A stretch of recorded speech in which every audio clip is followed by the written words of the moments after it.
My name is Fiona Yerger. I am 32 years old. I work as a pediatric ICU nurse in Dayton, Ohio, and I am raising my daughter Lily by myself. She is 8. 3 weeks ago, my appendix ruptured at 2 o'clock in the morning. I was on the floor of the nurse station, trembling, barely able to focus my vision. The ER staff rushed me into triage within minutes. The surgeon told me I needed to be in the operating room within the hour, or the infection would spread. My first thought wasn't the surgery. It was Lily at home, asleep alone. I called my parents from the ER bed. I was shaking so badly the phone nearly slipped from my hand. I asked them to come get my daughter. What my mother said on that call, and what she did 4 hours later, changed everything between us. But what happened 3 weeks after that, at my parents' own dining table in front of the entire family, is the part one still cannot believe I lived through. Welcome back to Calm Drama Stories. This is the place where quiet people finally get to tell their side. If you've ever been the one everyone leans on, but nobody remembers to check on, this story is for you.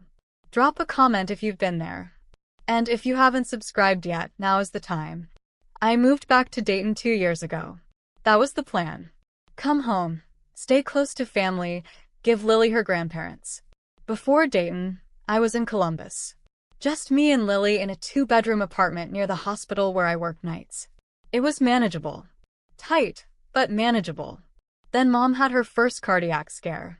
Dad's knee surgery left him barely able to walk for 6 weeks. Karen, my older sister, called me 3 times that month, and every call ended the same way. "You're a nurse, Fiona. You know what to do." So I came home. I took a position at Dayton Children's Hospital, Pediatric ICU, 3 nights a week, 7 p.m. to 7 a.m. I enrolled Lily in 3rd grade at the elementary school, 4 blocks from our rental house. And I started helping because that's what I do. I drove Mom to her cardiologist every 6 weeks. 26 visits over 2 years. I handled VA disability paperwork, 14 claims submitted, tracked and followed up. I did Karen's taxes every April, 2 years straight, $1,200 per return if she had hired someone. Nobody asked me to do any of it. I just saw what needed to be done, and I did it. Nurse brain. You enter a room, you assess, you act. You don't wait for someone to hand you a clipboard. The family had a word for me, reliable. They said it at Thanksgiving. They said it when they needed a ride. They said it when they needed forms filled, appointments rescheduled, or someone to sit with Dad at the VA office for 4 hours on a Tuesday. Reliable. Like it was a personality trait, not a role I never applied for. But reliability has an expiration date. I just didn't know mine was approaching. My mother's phone had 47 photos of Mackenzie on it. I know, because she once showed me the album, scrolling with her thumb, narrating each one. This is Mackenzie at volleyball. This is Mackenzie at the lake. This is Mackenzie's homecoming dress. Mackenzie is my sister Karen's daughter, 16, tall, blonde, varsity volleyball player as a sophomore. The kind of grandchild people post about. Lily had 3 photos on my mother's phone. One from Christmas 2 years ago, one from a park, and one blurry Easter shot where Lily was mid-blink. Mom drove 40 minutes to Mackenzie's volleyball games. She never once came to Lily's piano recital. Not the spring one, not the winter one. Lily stopped asking after the 2nd time. Karen's mother-in-law, Barb, also adored Mackenzie, and that was the problem. Mom and Barb were locked in a quiet competition over Mackenzie's time, who got her for Thanksgiving, who took her shopping for prom, who she called first after getting her learner's permit. When Mom bought matching Taylor Swift friendship bracelets, one for her and one for Mackenzie, she posted the picture that same night. The caption read, "Grandma-granddaughter goals." Heart emoji, sparkle emoji. I saw it at 2 a.m., sitting in the pediatric ICU break room, eating a granola bar. Lily was asleep at home. I double-tapped and kept scrolling. I told myself Lily was fine. She had me. She didn't need bracelets or posts. She had a mother who showed up every single day. But Mom once said something that stayed with me. We were driving back from her cardiology appointment. She was talking about Mackenzie again. "Mackenzie actually wants to spend time with me," she said. "Some grandkids appreciate their grandparents." I turned onto the highway and said nothing. My shifts started at 7 p.m. and ended at 7 a.m. 3 nights a week, sometimes 4 if someone called out. The morning routine was mechanical. Alarm at 6:15. Drive to Mrs. Patterson's house 2 streets over. She was 74, retired, kind, and she watched Lily before school on my work nights. I picked Lily up, brought her home, checked her backpack, lunch, jacket. Then I slept from 8:30 until 1 or 2 in the afternoon. After that came errands, mom's appointments, dad's mail, groceries, laundry, occasional crisis texts from Karen about deadlines or forms. Lily was 8 going on 30. She made her own lunch most days. Turkey sandwich, apple slices, juice box. She left notes on the fridge in purple marker. Love you, Mom. Don't forget to eat. I gave the cat extra food because he looked sad. We didn't have a cat. She meant the neighbor's cat. I had no social life. I hadn't dated since Lily's father left when she was 2. My phone's emergency contacts were Mom, Dad, and the hospital front desk. My closest friend was Becca Torres, another nurse on my unit. We talked in the break room at 3 a.m., and that counted as social life. I wasn't lonely. I was efficient. At least, I thought I was. Mrs. Patterson was wonderful, but she was 74 and on blood pressure medication that made her drowsy after 9 p.m. She could manage mornings before school. She could not handle a 2 a.m. emergency. I didn't think much about that until the Tuesday before everything changed. That Tuesday, I drove Mom to her cardiologist, 45 minutes each way. She sat in the passenger seat talking the entire ride about one thing, the Aria tour. Saturday, Fiona. Saturday. I've been waiting 14 months. She held her phone toward me while I merged onto the highway. Look. Section 112, row F. Do you know how close that is? I glanced at it. 2 tickets. Ticketmaster confirmation. Section 112, row F, $900 each, $1,800 total. Your father nearly had a stroke when he saw the credit card statement, she said, laughing like it was a joke. What if something comes up Saturday? I asked casually. Nothing comes up, she said, putting her phone away. I've waited 14 months for these seats. Mackenzie is so excited. She's making us a playlist for the drive. Us meant Mom and Mackenzie. Not Mom and Lily. Not Mom and me. I dropped her at her house. She kissed my cheek and said, "Thanks, honey. See you next Tuesday." I drove to the hospital for my shift, parked in the employee lot at 6:47, and walked through the double doors like every other night. Around 11, my stomach started cramping. I assumed it was the cafeteria chili. I drank water. I finished my charts anyway. By midnight, the cramps changed, sharp, deep, and focused in my lower right side. By 1:30, I could barely stand upright. Becca noticed first. "Fiona, you're gray." "I'm fine." "You're not fine. Sit down." I sat. The pain folded me in half immediately. Becca called the ER team. Life doesn't stop just because you're overwhelmed. That's what Mom used to say. She was wrong. Everything stopped at 1:43 in a hospital hallway that smelled like disinfectant, because my body finally decided it was done being reliable too. The ER physician was Dr. Singh. She pressed on my lower right abdomen and I almost came off the table. "CT confirms appendicitis," she said. "Significant inflammation. Possible perforation." "How fast?" I asked. "Within the hour. If it ruptures fully, we're looking at peritonitis." I nodded. I'm a nurse. I know what that means. Sepsis risk, infection spreading, organ failure. I've watched it happen to patients. I never thought I would become one. But my mind wasn't on medical outcomes. It was on Lily. Home. Asleep. Alone in her bed with the purple comforter, moon nightlight glowing. The neighbor's cat probably sitting outside her window. Mrs. Patterson was 74, on blood pressure medication, and could not drive at night. She could barely stay awake past 9. Becca stood in the corner of the room, having followed me down from the unit. "What do you need?" she asked. "I need someone at my house in 30 minutes. Lily can't wake up alone." My hands were shaking when I grabbed my phone. I scrolled to Mom and called. It rang. Once. Twice. 3 times. 4. 5. 6. She answered on the 6th ring. Her voice was thick with sleep. "Fiona, it's 2 in the morning. Mom, I'm in the ER. My appendix is rupturing. I need you to go to my house. Be with Lily. Silence. Then movement. Sheets rustling. You're sitting up? I glanced at the clock on the wall. 2:14 a.m. Mom, this is urgent. I need surgery within the hour. I heard you, she said, annoyed. But the concert is tomorrow. I need sleep. It's a 3-hour drive and I cannot be exhausted. The fluorescent light above me buzzed like it was vibrating through my skull. Mom, Lily is alone. She's 8. She sleeps through the night. In the background, I heard Dad's voice. Mom lowered the phone, but I caught fragments. She wants us to come right now. For what? Dad took the phone. His voice was heavy, half asleep. Fiona, can't you call a neighbor? She's not a baby. She can stay with someone nearby. It's 2 a.m. I can't just wake a neighbor for this. Well, he said flatly, your mother has been planning this for over a year. We're both exhausted. Mom came back on. Calm again. Decided. You always figure things out, Fiona. Call someone from work. That nurse friend.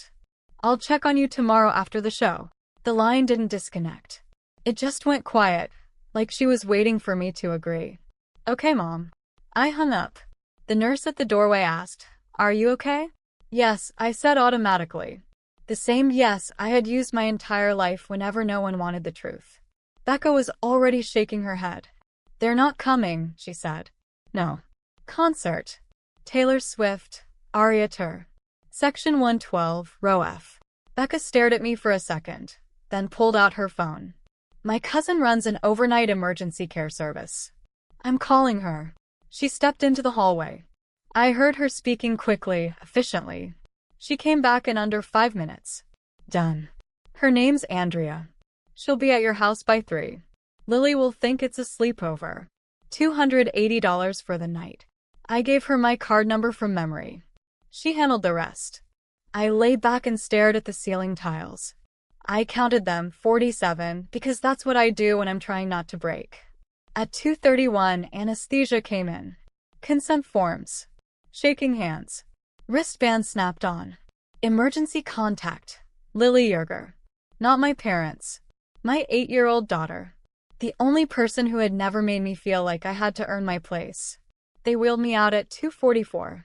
Becca walked beside me until the hors doors. You're going to be okay, she said. Lily is okay. The lights were too bright. Warmth spread through my arm.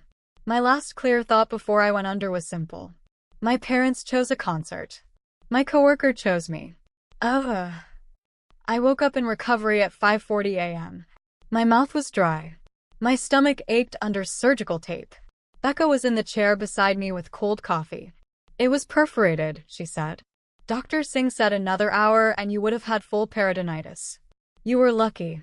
Lily. I whispered. Andrea got there at 2:58. Lily woke up once, saw her, believed it was a sleepover, went back to sleep. I let out a breath I didn't realize I was holding. It hurt, but she was safe. I reached for my phone. No calls. No messages from Mom. No missed calls from Dad.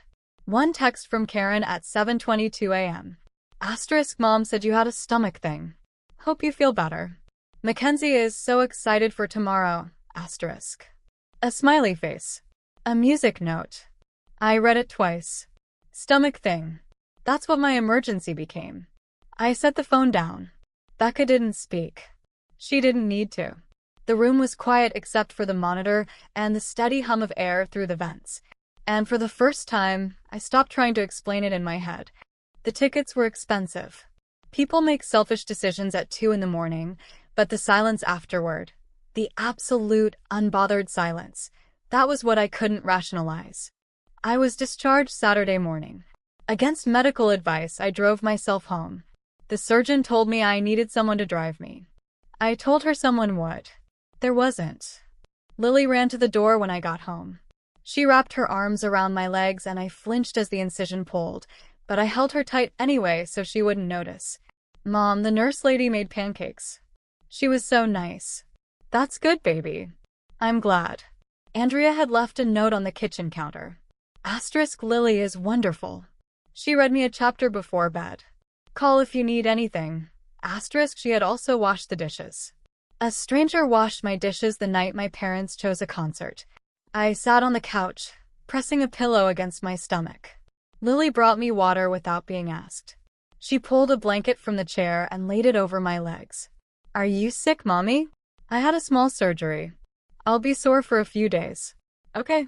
I'll be quiet. She went to her room. I picked up my phone. Mom had posted an Instagram story. 6 photos. The first was a mirror selfie. Sparkly top, hoop earrings. Caption: about to live our best lives. The second showed Mom and Mackenzie wearing matching friendship bracelets. Karen had commented, "You two are goals." The third was taken inside the arena.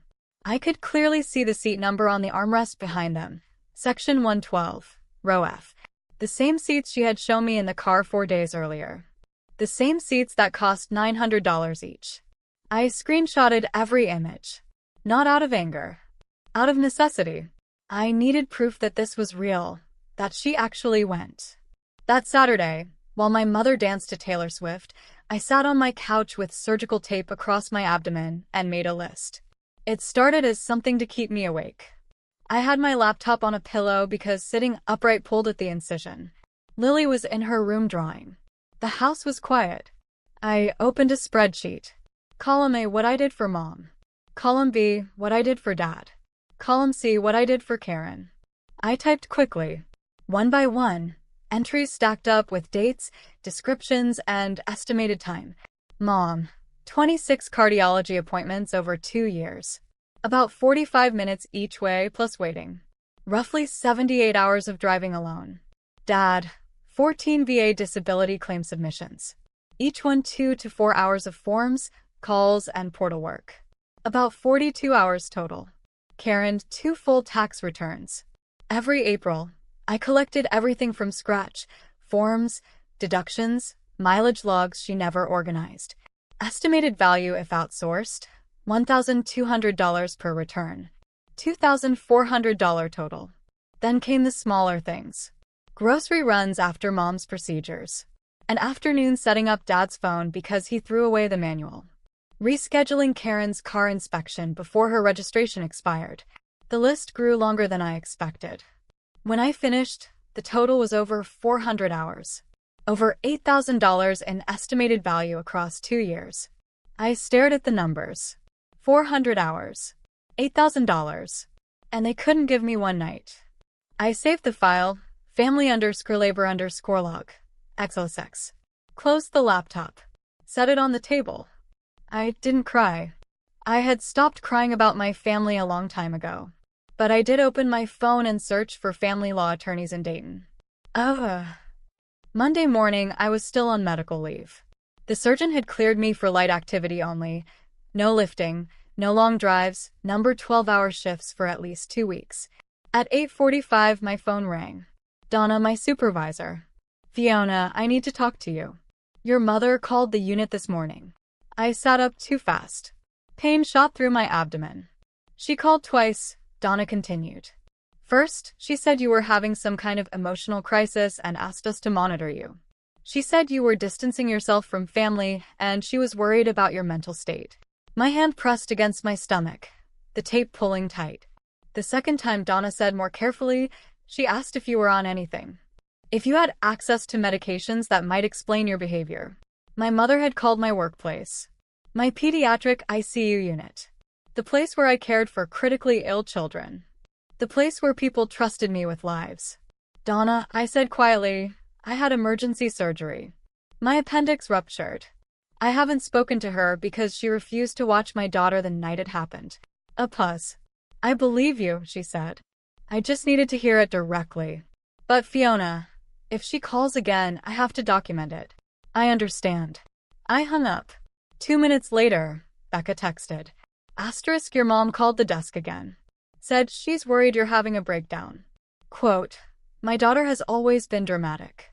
I think she's having a breakdown. Asterisk. That was the moment I understood something clearly. This wasn't about a concert anymore.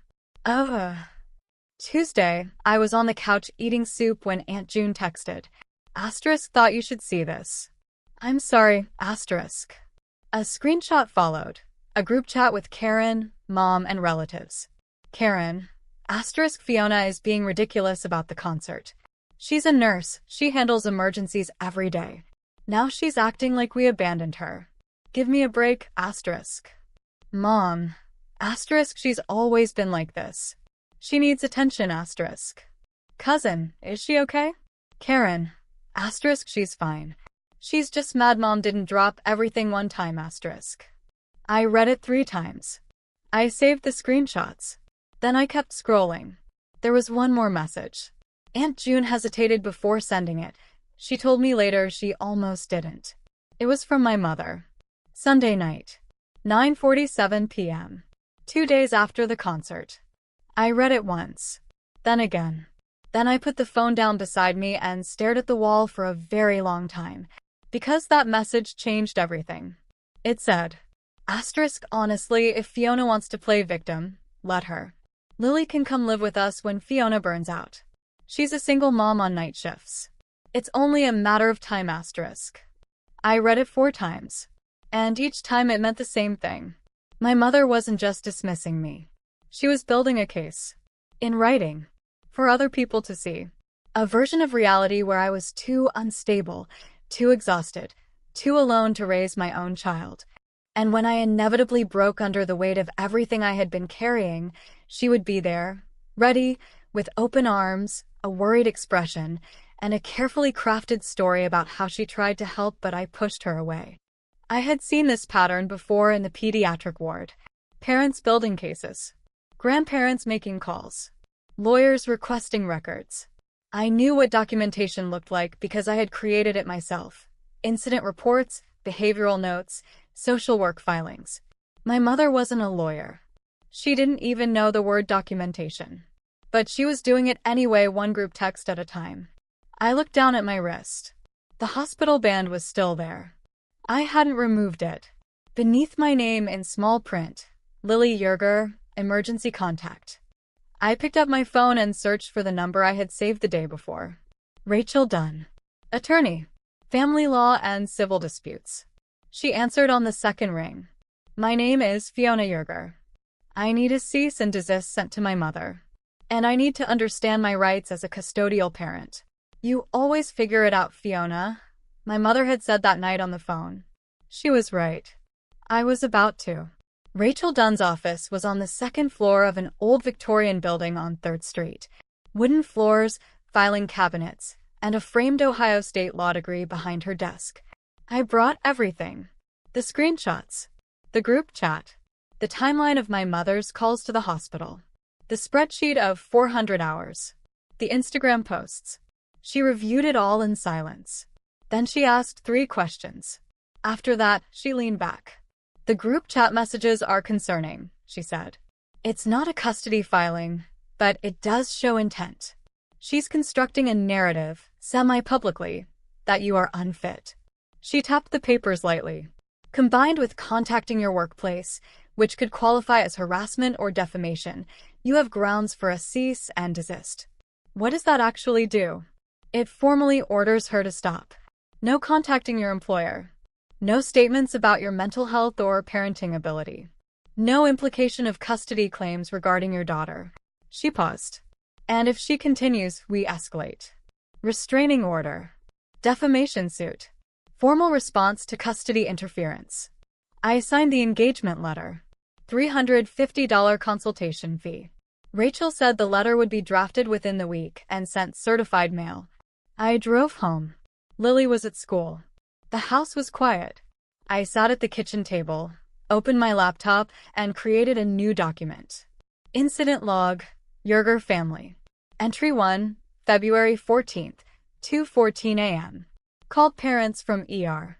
Requested emergency childcare for minor child Lily. Request denied. I kept typing. Every incident. Every date. Every message. Every detail. Not revenge. A record. A paper trail. Then I stopped answering calls.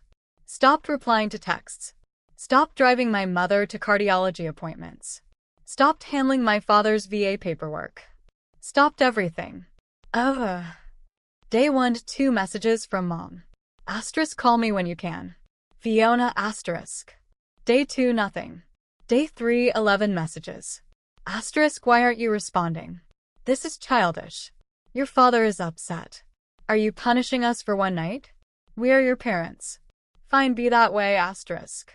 Day 4 one call from Dad. I let it ring. Day 5 Karen texted. Asterisk mom is really upset. Just call her.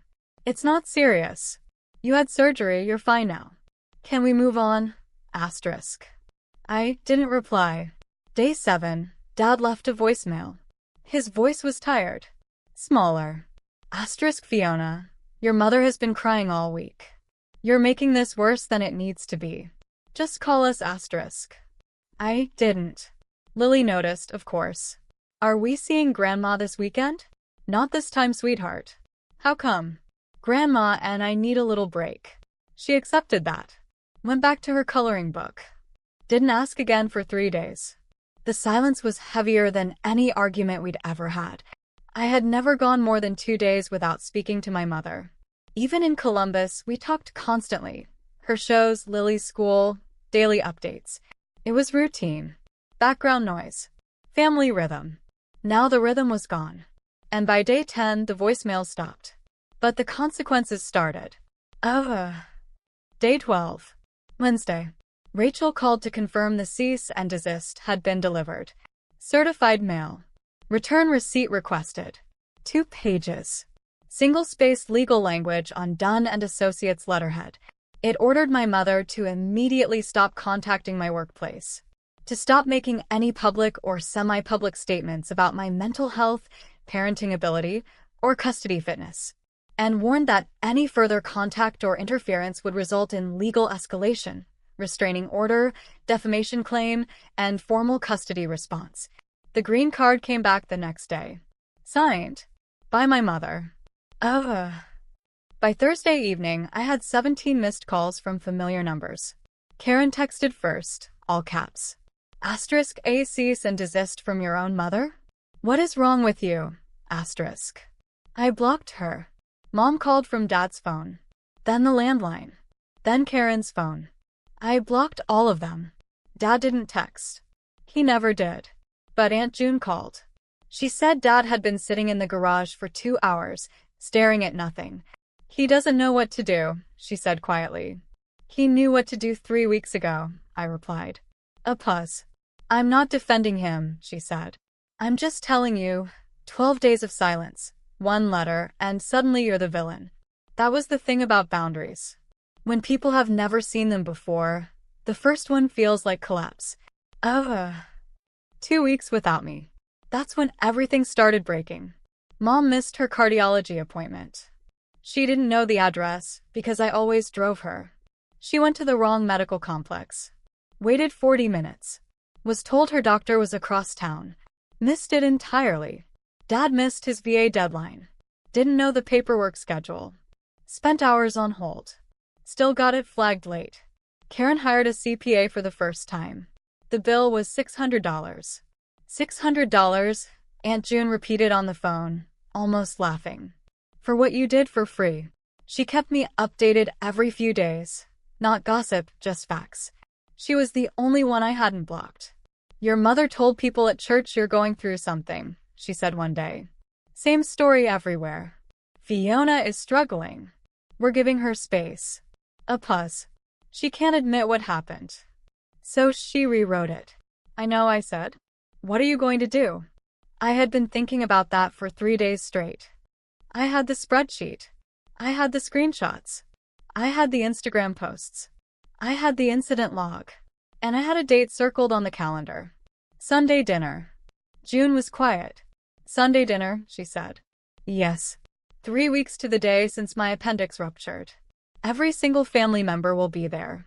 Fiona, are you sure? I've never been more sure of anything. I know what you're thinking. Sunday dinner, after everything. Trust me, I ask myself the same question. But here's the thing about quiet people. When we finally speak, we make sure there are witnesses. The days leading up to Sunday were unusually still. I was almost fully recovered. The incision had closed. The pain had faded into a dull reminder whenever I moved too fast. Aunt June kept me updated. Mom rescheduled her cardiology appointment, but needed Karen to drive her. Karen complained the entire time. I have showings on Tuesdays, Mom. I can't keep doing this every 6 weeks. Dad tried to file his VA claim online. He made an account, forgot the password, locked himself out, and called the reset line, only to get locked out again for 24 hours. Then he called June in frustration. I don't understand how Fiona managed all this, he told her. June said he sounded like a man who had lost his map in the middle of nowhere. Karen's new CPA sent a list of required documents. Karen didn't have most of them. Mom didn't either. They were all in a folder on my laptop. A folder labeled, Karen taxes. $600. That's what it cost to replace me. And that was just Karen. Mom had started posting differently on Instagram. She deleted everything. The concert photos, the friendship bracelets, the arena selfies, the glitter captions. All gone. In their place, one photo. A sunset over an empty field. No caption. She knows, June said quietly. She won't say it, but she knows. I didn't respond. I was at my kitchen table with a manila folder, a printer, and the spreadsheet documenting 400 hours of unpaid labor. I printed everything.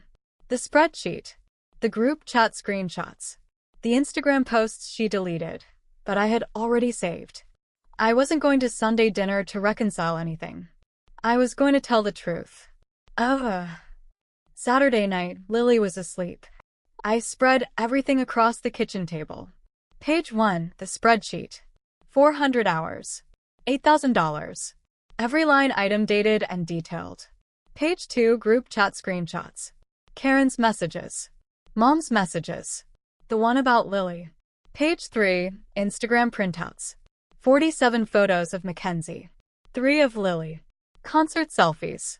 Section 112. Row F clearly visible in the background. I didn't print the cease and desist letter. That belonged to the lawyers now. It had already done its job.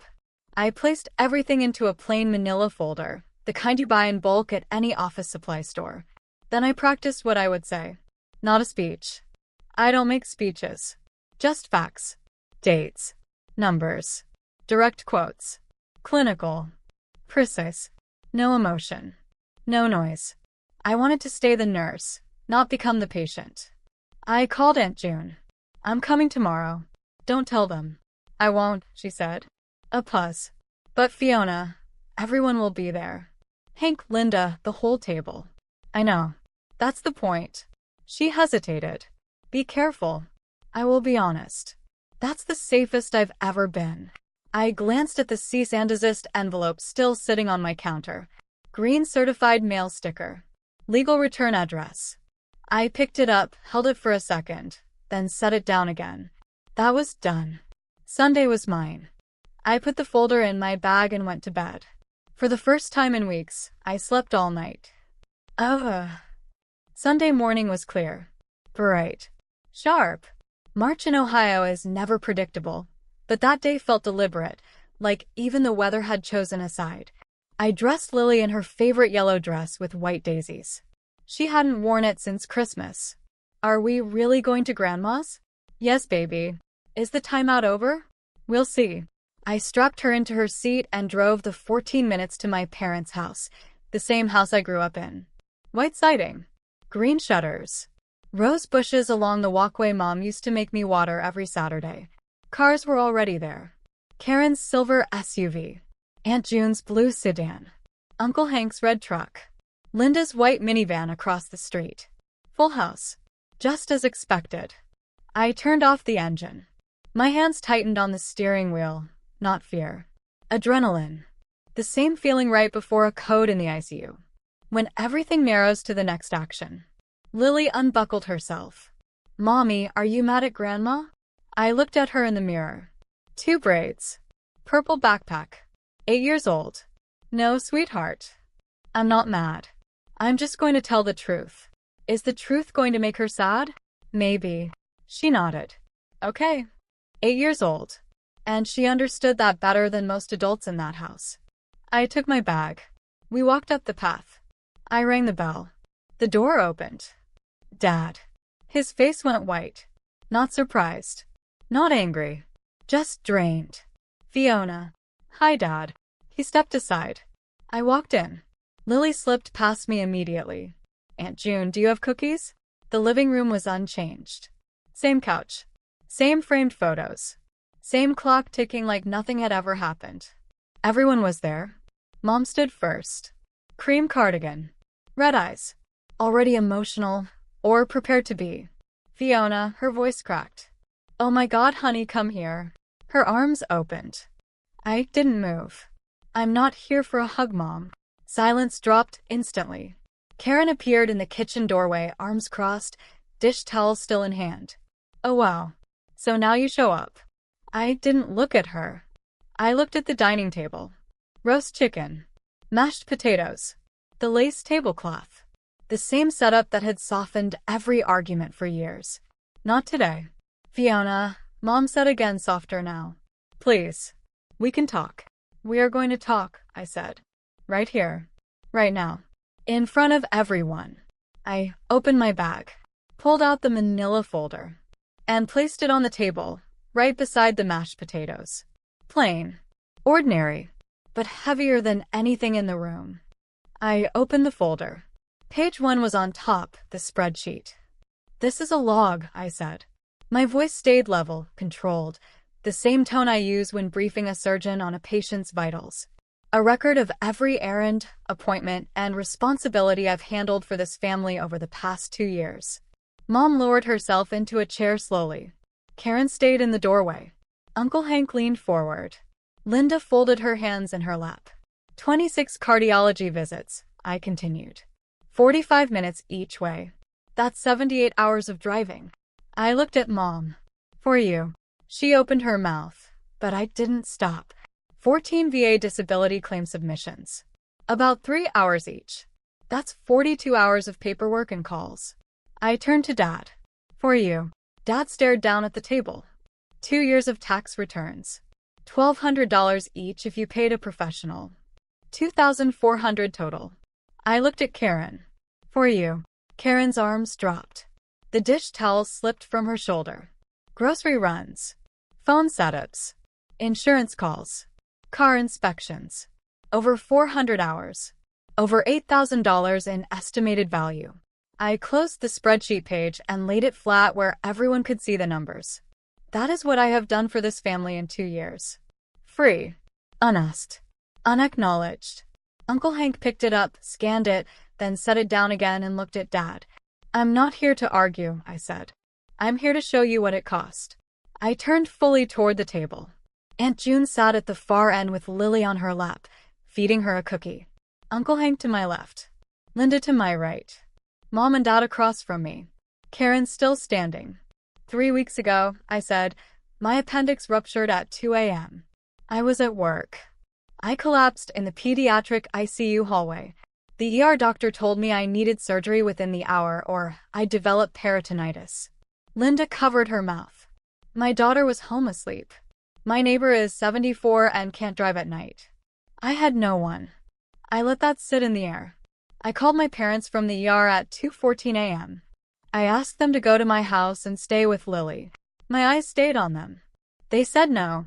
My voice stayed steady. They had Taylor Swift tickets. $1,800. Section 112, row F. The concert was the next day, and my mother needed her sleep. Uncle Hank slowly set his fork down. My father said, can't you call a neighbor? Lily's not a baby. Linda turned toward him. He didn't look up. And my mother said this, I continued. You always figure it out, Fiona. You always do. Silence dropped hard. The clock ticked. Ice shifted in a glass. I figured it out, I said. I called a night nurse from my hospital bed. She arrived at 2:58 a.m. It cost me $280. My coworker arranged it because my own parents wouldn't come. I looked around the table. That phone call lasted 37 seconds. That's how long it took to choose a concert over their granddaughter. I opened page 2. The group chat. After my surgery, I stopped calling. I needed recovery. I needed space. And during that time, this is what was being said behind my back. I held up the printouts. Karen's messages. Mom's replies. I read them out loud. Fiona is being ridiculous about the concert thing. She's a nurse. She handles emergencies every day. Now she's acting like we abandoned her. Give me a break. Karen stepped forward. That was private. It was a group chat, I said calmly. With multiple people. That's not private. That's an audience. I kept going. She has always been like this. Needs to be the center of attention. Mom covered her face with both hands. But this, I said, lifting the final page, is what I want you all to hear. I held up the last screenshot. This is what my mother wrote 2 days after my surgery. I read it slowly. If Fiona wants to play victim, let her. Lily can come live with us when Fiona burns out. She's a single mom on night shifts. It's only a matter of time. The room stopped breathing. Karen lunged for the papers. I stepped back. She grabbed nothing. There's more, I said. But that's the one you needed to hear. I want you to understand something clearly. My mother wrote, in this family's own words, that she is waiting for me to fail so she can take my daughter. Linda stood up slowly. She looked at Mom, then at me. Then she sat back down and folded her hands tightly in her lap. That's when Mom broke. But not softly, not quietly. It was loud, forced, performative. You don't understand, she sobbed. None of you understand. She looked around, searching for backup. For someone to say she was right. No one did. Mackenzie was choosing Barb over me every holiday, she cried. Every weekend. Barb got the sleepovers. Barb got the calls. That concert was the first time in years she picked me. She wiped her face hard. For one moment, I was chosen. There was something underneath it, fear. Real fear. The fear of being replaced by a teenager who had outgrown her. For half a second, it almost looked human. Then she turned to me. And now you're destroying this family over one night. Her voice sharpened. One night, Fiona. I gave you everything. I raised you. I fed you. I kept a roof over your head for 18 years. And you're going to tear this family apart over concert tickets. Every eye was on me. I waited until she finished. Then I spoke. It wasn't one night, Mom. My voice didn't rise.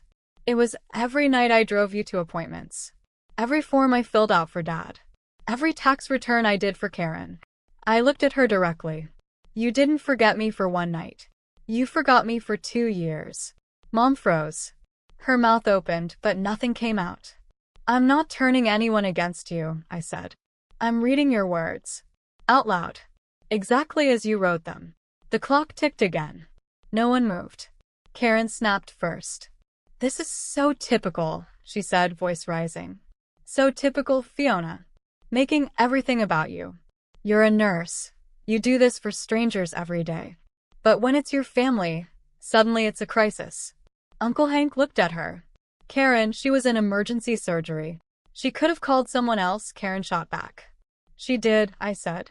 I called a nurse from my hospital bed. It cost $280. Silence dropped again. And Karen, I continued, steady as before, I know about the phone calls. She blinked. What calls? My mother called my hospital. Twice. She told my supervisor, the person responsible for my ability to work in a pediatric ICU, that I was having a mental breakdown. I turned slightly toward the room. She told my charge nurse, and I quote, my daughter has always been dramatic.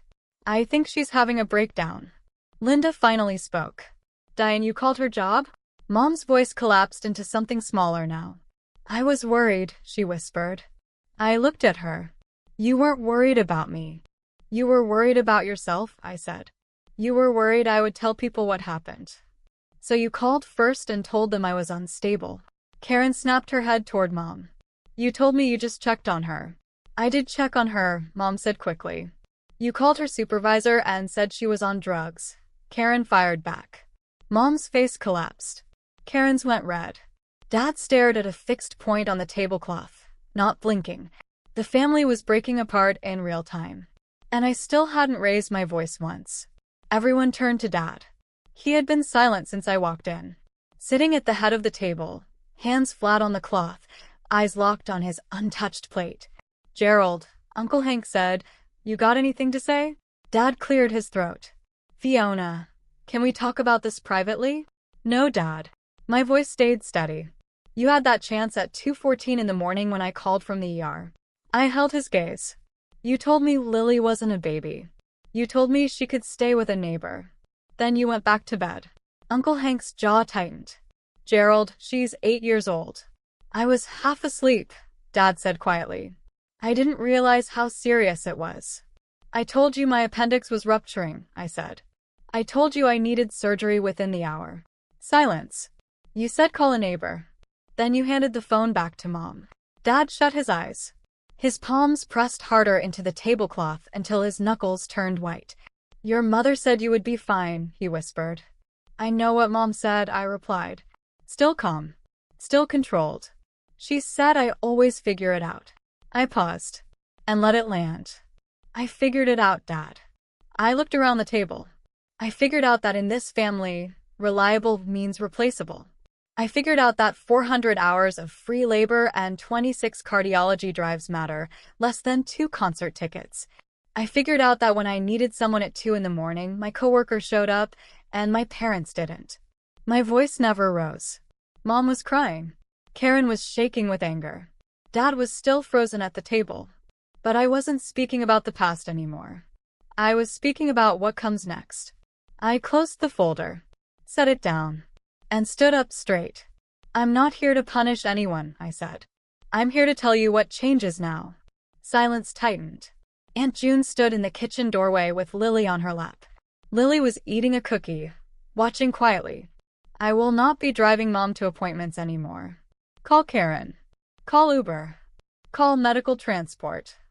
I'll give you the number. Mom stopped crying. Just stared. I will not be handling Dad's VA claims. The VA has a helpline. I'll write it down before I leave. Dad didn't move. I will not be doing Karen's taxes. You already have a CPA. That's what it costs now. Karen's mouth opened, then closed. And if you want to see Lily, I let the pause stretch. You will call me first. Not text. Not show up. Not send Karen. You call me. And I decide. You can't keep my granddaughter from me. Mom snapped, voice breaking.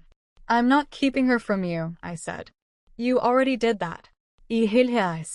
On a Saturday night. Section 112. Row F. The room went completely still. Uncle Hank nodded once. Linda wiped her eyes. Karen gripped the chair behind her like she needed it to stand. I picked up Lily. She wrapped her arms around my neck instantly. I walked toward the door.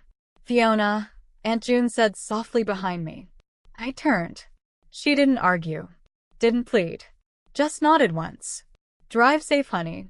I carried Lily to the car, buckled her in. She was asleep before we reached the end of the street. The folder stayed on the dining table beside the mashed potatoes, sitting on top of that white lace tablecloth like it belonged there. I drove home in silence. That night, Aunt June called. You should know what happened after you left, she said. Karen left 2 minutes later. Slammed the door hard enough to shake the photos on the wall. And Mom. She sat there for a long time. Didn't speak. Didn't eat. A pause. Your father went to the garage. Linda said a prayer and left. Hank helped me clean up. And Mom. She read the folder. Another pause. Then she said, I didn't know she kept track. That was it. The next day, Mom's Instagram disappeared. Everything. Gone. No posts. No photos. Just a blank account. 2 days later, Dad called. Not from home. From a payphone at the hardware store, his phone dead because he never learned how to charge it without me. His voicemail was short. I'm sorry, kiddo. I should have come that night. I should have driven to you. I know that now. I listened to it twice. Saved it. But I wasn't ready to answer. 2 days after that, a message came from an unknown number. Aunt Fiona, it's Mackenzie. Asterisk, I just found out what happened. The real version. Aunt June told me asterisk. Asterisk, I'm so sorry. I didn't know any of this. Grandma just said you were busy, asterisk. Asterisk, if I had known, I would have come to your house. I would have stayed with Lily. I babysit all the time, asterisk. I stared at it for a long time. Then I typed. I know you would have, sweetheart. This isn't about you. I still feel bad. Don't. You didn't do anything wrong. I set the phone down. Mackenzie wasn't the problem. She was just a kid placed in the middle of someone else's favoritism, someone else's story. She didn't choose the spotlight. She was just standing in it. 3 months later, life had shifted. Mom called once a month. Short. Careful. How's Lily? She's good. Okay, give her a hug for me. That was it. No guilt. No pressure. No performances. Dad mailed a birthday card for Lily in April. Inside was a $50 bill and shaky handwriting. Asterisk, happy birthday, Lilybug. Love, Grandpa asterisk. First card in years signed only by him. Karen kept the CPA. She never spoke to me again. And strangely, I didn't expect her to. Some relationships don't rebuild. They just stop burning. I joined a Wednesday night yoga class at the community center. Met a woman named Patty who also worked hospital nights. We got coffee sometimes. One evening, I found the hospital wristband in a drawer. My name. My birth date. Lily's emergency contact. I held it for a moment. Then placed it in Lily's memory box beside her first shoes. Not because it was sentimental. Because it was proof. Lily asked me weeks later, over mac and cheese. Does Grandma still love us? I set my fork down. Yes. She does. A pause. But love and showing up are different things. And you deserve both. She nodded like she understood completely. I think so too, she said. I had spent 32 years being the person who fixed everything. The one who showed up. The one who made it work. That night in the ER, I finally understood something I should have learned long before. People who truly love you don't make you prove your worth from a hospital bed. You always figure it out, Fiona. Mom was right. I did. And this time, I figured out how to stop.